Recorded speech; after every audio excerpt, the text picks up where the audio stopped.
First of all, Sister Rita Schiltz, thank you for agreeing to be interviewed today. I would look forward to sharing your life with the viewers. The miracle right now is to talk about 90 years of life in 30 minutes. And that's a challenge. So we're going to make the Guinness Book of Records. I do know that you attended St. Rita's as a child in Chicago. So Yes. Is that why your parents named you Rita, because they belonged to that parish? No. My father's had a teacher who was Sister Rita, and he liked her, so I'm named after her. I never met her. So. Was she in the United States? Oh, yeah. Oh. Yeah, somewhere in Iowa. Mm-hmm. And with how many siblings did you share your early childhood? Well, there were 7 of us all together in the family. I had 2 older sisters, 2 older brothers, then myself, and then 2 younger brothers. So there were 3 girls and 4 boys. A strong German family. A strong German family. Yeah. Both my mother and dad were born on farms in northeastern Iowa. Is that where they met? In Iowa? Yes, Mm-hmm. At their high school. And they probably came to Chicago for work, is that it? No, my dad was very interested in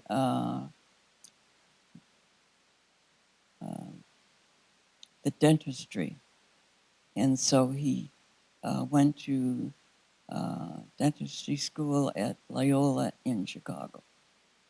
And so that was his profession then? My dad was a dentist, yes, and moved to Chicago, and we all challenged him because we all preferred to be on the farm rather than in the big city. Oh, Lord. And we never let him forget that. Poor man. Well, that was a big change, moving from the farm to a flat. Well, we didn't move from a farm to a flat, but my mom and dad did. And they lived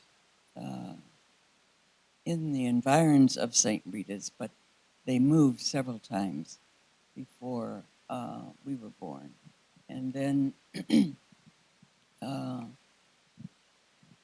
they moved to St. Rita's Parish, and my oldest sister began the series of Schiltzes at St. Rita's. All of us went there. Beautiful. And what I understand, you had a very musical family. Well, it wasn't musical, really. I mean, not truly musical, but we all played at music. Was your father a musician? No, but he liked to sing. And I presume you played the piano. He didn't. My 2 sisters played the piano, and my oldest brother played the clarinet and the bass violin. The second boy, Bob, with whom I palled around, was a drummer. He drummed every day and led the 1,500 students into classes at St. Rita's. And what was your claim to fame? My claim to fame was being a cellist, playing the cello. And while I was in St. Rita's grade school as an 8th grader, I belonged to the all-Dominican orchestra. Sister Cecilia had gathered all the musicians in the 8th grade from the various Dominican schools in the city and formed the All Dominican Orchestra. Oh, So my. on Saturdays, that's where we were at Aquinas practicing. Was Aquinas around the corner? Oh no, Aquinas was a good hour away. Did you end up going to Aquinas for high school then? Yes, I was given a scholarship in music, if you can Rita. believe it, and I don't know. It just seemed to me that music wasn't my thing, so I went up to the art studio on the 5th floor and asked if I could take lessons there. And Sister Ritchie graciously said, absolutely. So the music ended and my art began. But I had done all kinds of art in grade school. The sisters all had me work on bulletin boards. What a gift you were.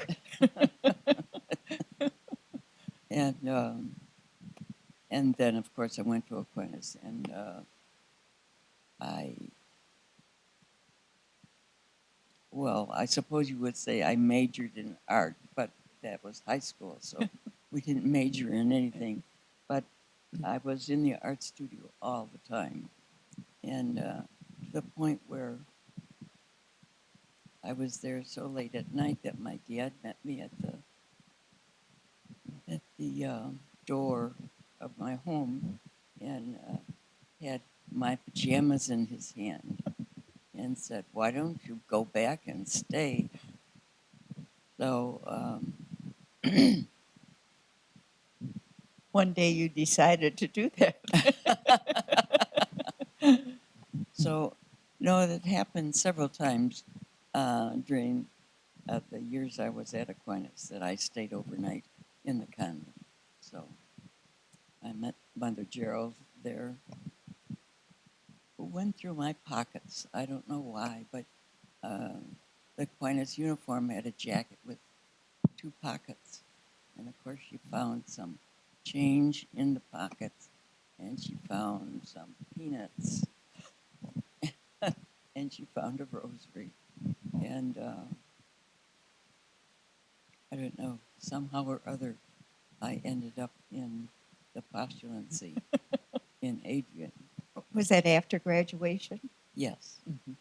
On honors night at graduation, Sister Kevin was the principal, and at the end of the ceremony, she asked the girls that were going to go to Adrian to stand up, and none of us knew that the others were going, but 8 of us stood up. 8. Yes, 8. And Are any of them with us today? none left the congregation, but Rosemary Ferguson, Sister Edward Irene, Sister Mary Scheibel, and Sister, can't think of her other name, James Patrick, out in California, Well, that's are amazing. the ones left, 5 of us, out of a group of 36 who entered. And Well, good Chicago stock. yes. What name did you receive as a novice? I received the name Damian, Sister Mary Damian, and I was very glad for that. A young Sister Mary Damian had died in December of that year, and so there was a desire for that name. A lot of the Novices wanted that, and somehow or other, I ended up with it. And Could it have been because of Mother Gerald going through your pockets? I don't know. well be. We never know. So, once you were professed, you went out on mission, I presume. No, I didn't. I was professed on January 5th, and 13 of the group stayed in to study at Siena, and the rest went out.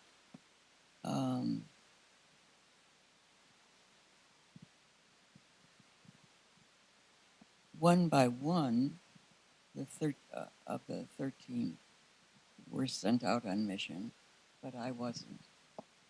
And August came around when we all received appointments, and I said to stay at Siena and study. Did you say, "What is wrong with me"? Well, I wondered if there were something wrong with me because everybody else went out. But 3 sisters came in. Sister Thomas Cecile came in. Sister Christopher. Catherine Noonan, Mm-hmm. Sister Christopher, and Sister Marie Francine. So 4 of us were black veils at Siena that year. Were you getting your BA? Is that it? Yes, I Mhm. was getting a degree. Did you major in art there? Yes, I majored in art and Spanish. I took Spanish classes from Sister Ackling Aqua. and Sister Ian. Was Sister Lorene there at the time? Lorene, Mm-hmm. yes. And art from? Art from Sister Helene. There are many stories on that I could share, but Did she recognize your talent, though? oh heavens no, she sent me off the floor. Sister Bertha sent me up to the 5th floor to register for art. And when Sister Helene answered my knock, and I told her what I was there for, she said, "You go back to Sister Bertha and tell her you're not to come here." Now, interesting enough, Sister DeRicci had said to me while I was at Aquinas, and she knew that I was going to enter. She said, "Do not go up to the studio until you're a black veil." I never knew why, but I learned very quickly that Sister Helene was a very strict teacher, very talented, but Very strict. very strict. Not much of a bedside manner. And but I made it through classes up there, and had people like Sister Dorothy Ferguson, Louis Marie, who was an excellent calligrapher and taught me calligraphy.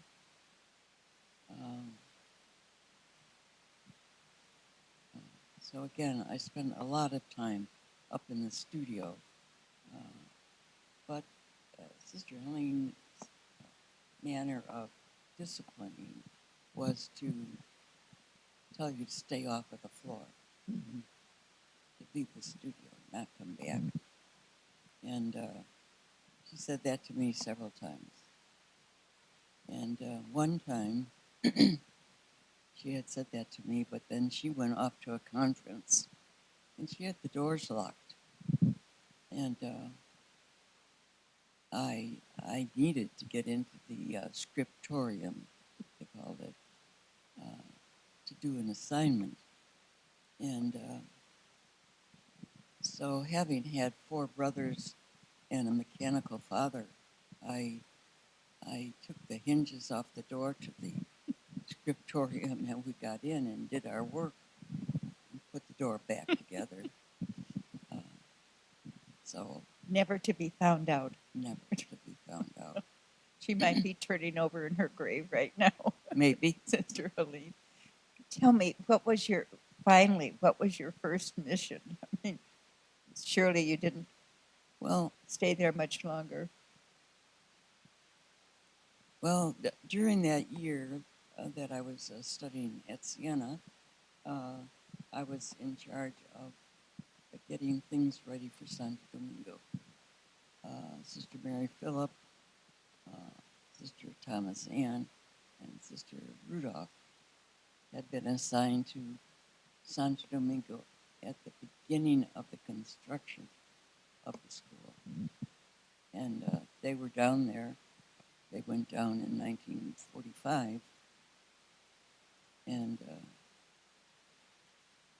I sent these trucks, shipped them, and with all the things, or at least many things that were needed at the collegio. And then the next August, I received my appointment, and it's at Collegio Santo Domingo. Now that confused me because I had a home visit scheduled for that, and of course my dad and mother were planning for that. So I thought I should find Sister Edmund, who was now the novice mistress, and tell her so that I could be prepared whichever way I had to go, whether it was to go home Or Santo on a Domingo. home visit or take off to Santo Domingo. It was decided I should go home and take a home visit, and during that time my dad made arrangements with Mother Gerald to fix my teeth so that they wouldn't have to be done down there. And so in the interim, while we were waiting for our passports, I was in Adrian, but then I was sent down to Pensacola to help open a school that we were taking over from another congregation. And it was very interesting. That school was situated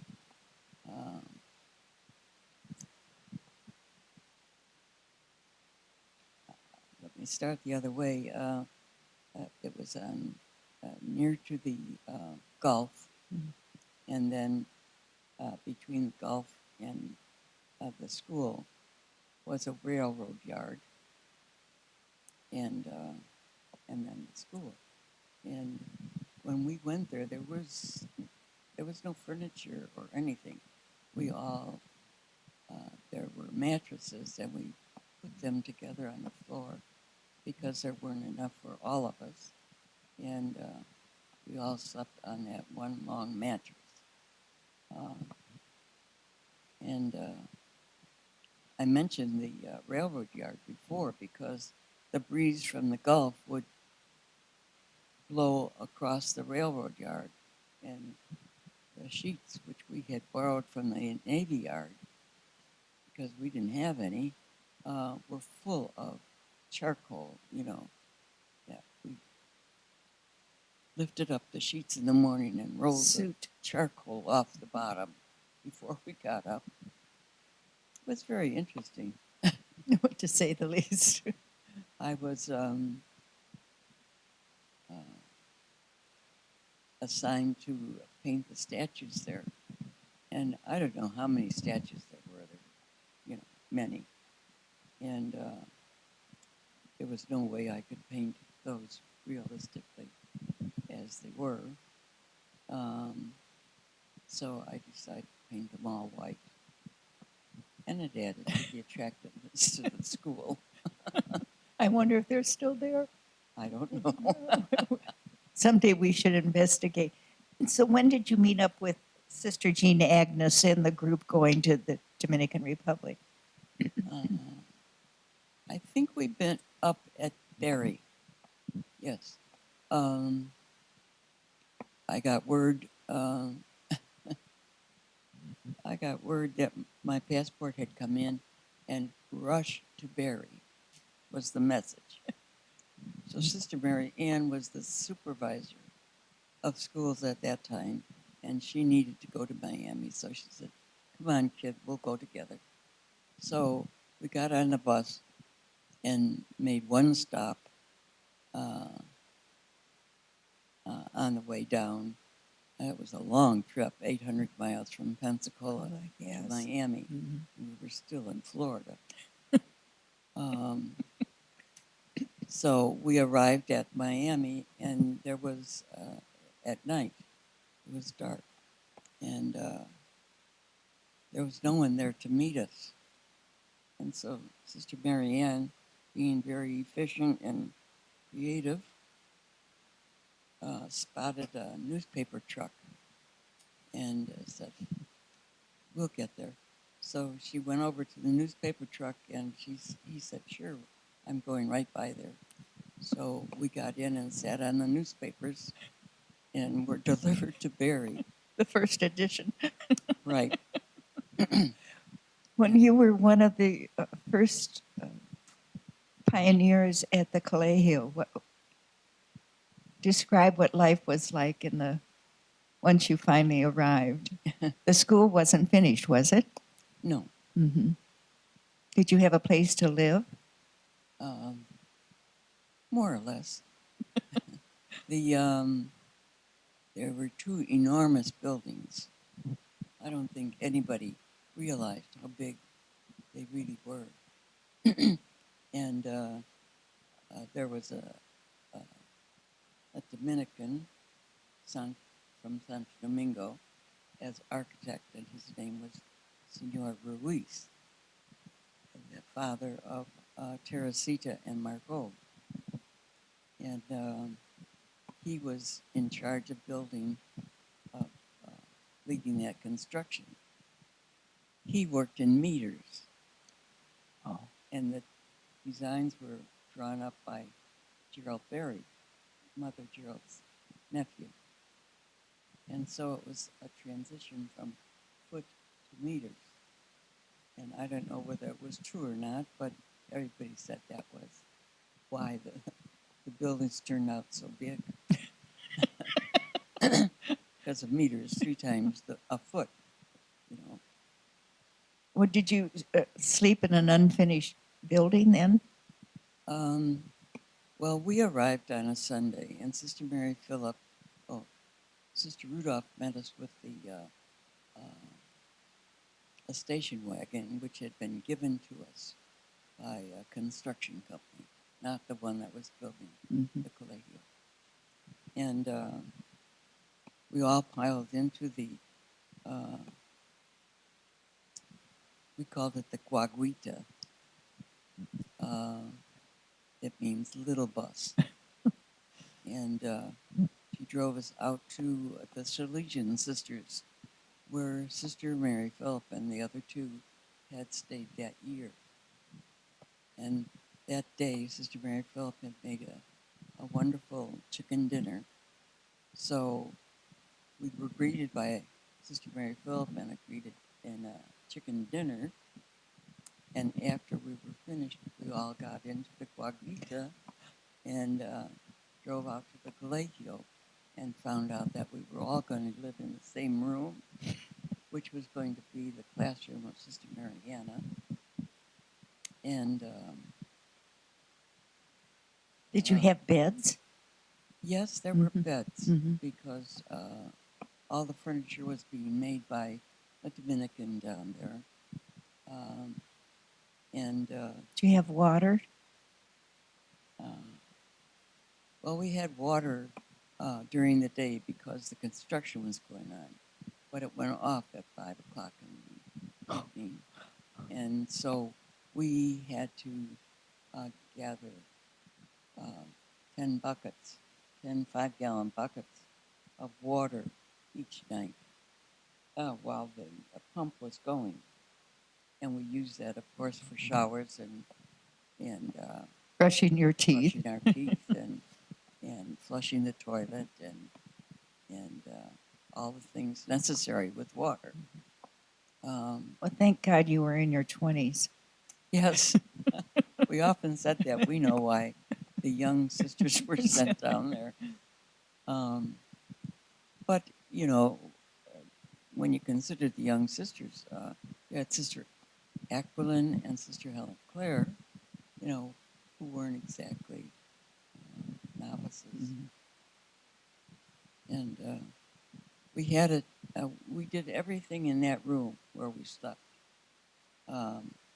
We prayed in there, we slept in there, we ate in there, we paid the payroll there, we sewed all the spreads for the beds of the boarders there. Well, everything. Everything. And we ate at one long table, and not long after we were there, Father McAtee came, and his brother, and they helped with the construction, you know, but also ate with us and were our brothers in truth. And What did you do during the day? I mean, on the way home from church in the morning when we got up, we all gathered around this long table, kneeling, and said our morning prayers. And then when it was time to go to church, we went into the guaguita, and we actually all fit into the guaguita if Sister Marie Madonna sat on the step that was inside. And so as soon as we got into the car, the vehicle, we began our morning prayer. prayers, crying tears. So we said that en route to the church. And the church was, well, we went to two different churches. One was Scarborough Church. They were from Canada. And the other was San Juan de Bosco. And that was run by the Salesians, both priests and sisters. And if we arrived at a certain point in Mass, we stayed through the next Mass, which followed until that point. And then we left to go back. We had done our collegio. duty. Right. We left to go back to the collegio, and en route we continued and finished our prayer, and then were given our assignments by Sister Mary Phillip. Such as? For the day. Like, what was your assignment? My assignment was to be in charge of the painters. There were 40 of them, 20 in each building. And you did know a little Spanish, though, thanks to Siena Heights. A little. It was funny because Sister Aquilin was French through and through, you know, and she wore a little apron.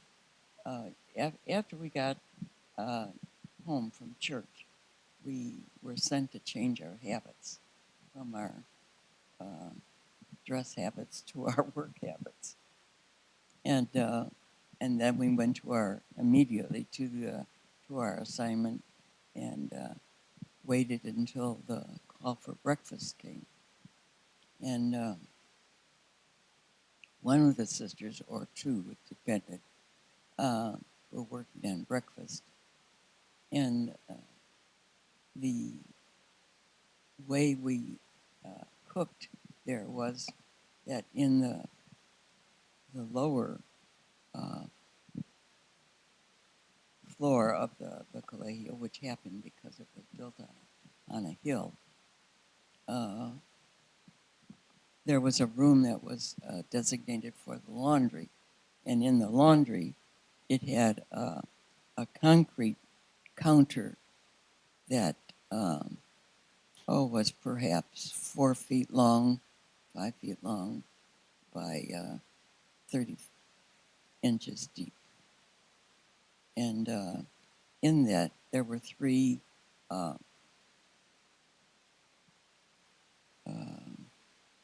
holes with grids on them for charcoal.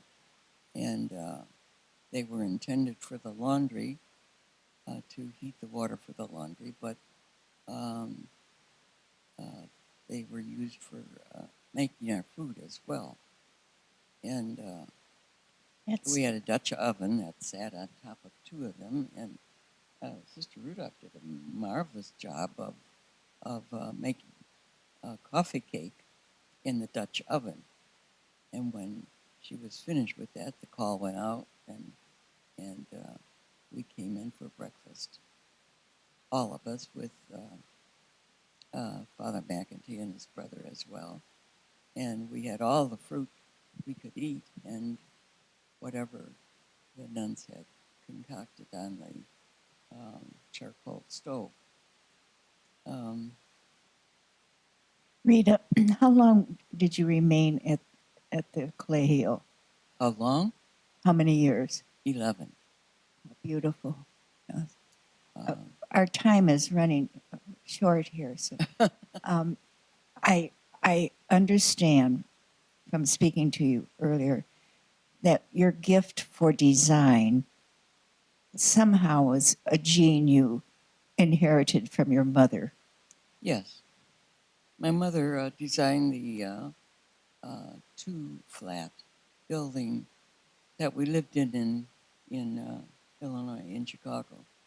My dad purchased 2 lots for that, so the two-flat was built on one lot, and the other was used for landscaping and play and hanging the laundry and things like that.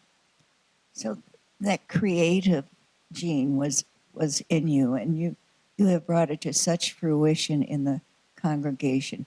I'm sure you've made many a spiritual bouquet besides all the, oh my goodness, all yes. the bulletin boards that you have done. That was a constant. When I first met you, you were just beginning your ministry with Sacred Space. And while we don't have a great deal of time to speak about that, I know that history is written. But I always admired your and Barb's reaction and response to Vatican II. You were pioneers in liturgical ministry. And yes. your favorite project would be what? That I can't answer. I'd have to say that each project as we did it was our favorite. It's beautiful. Because we felt that we improved each time. But it's interesting because when our sisters visit one of our spaces that we had done, without knowing it, they know somehow that it was designed by Barb and Rita. Like there's a church that we designed and through the construction up in Saco, Maine, and a couple of our sisters take vacation up there and knew right away that we had done that church. But and you've received many awards for your liturgical sacred yes, space. Mm-hmm. Both in the appointments that we did for the churches and for the space itself. Yes. Well, before we close here, I know the last 3 months you lost a very dear friend. You turned 90 in October, and a week later, Barb was gone. How has that been for you? Well, as anyone would guess, it's a very sad occasion for me, yet I know that Barb is right here. And that's why you're so peaceful, perhaps. I talk to her a lot. That's great. Yes. Yes.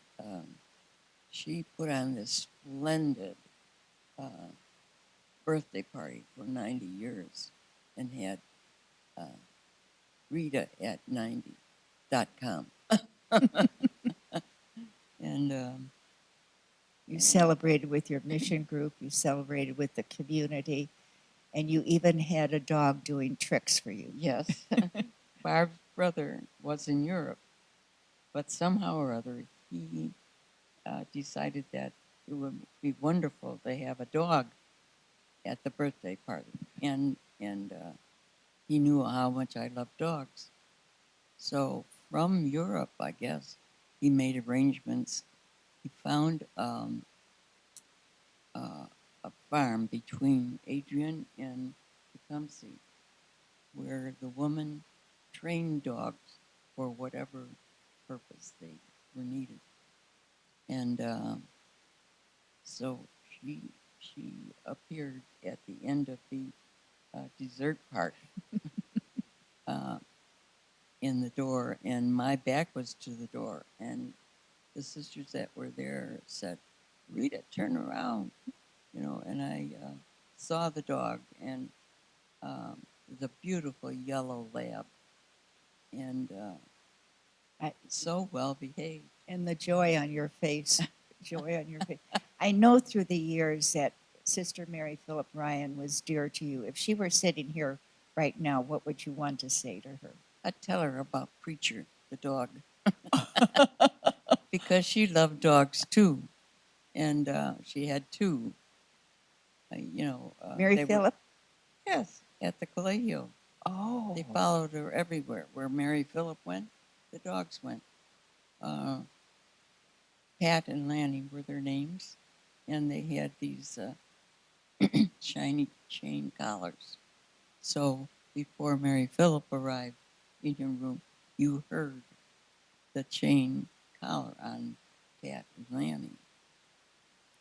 So she would be pleased with that memory. She'd what? She'd be pleased with that memory. Rita, I think we're going to have to do part 2 of your life someday. All right. Thank you for your lovely story. And the beginnings of the collegio are remarkable. I doubt that those are written in our archives, so you've contributed to that too. Oh, the collegio story could go on and on and on. I'm sure. So that's part 2. All right. God bless you.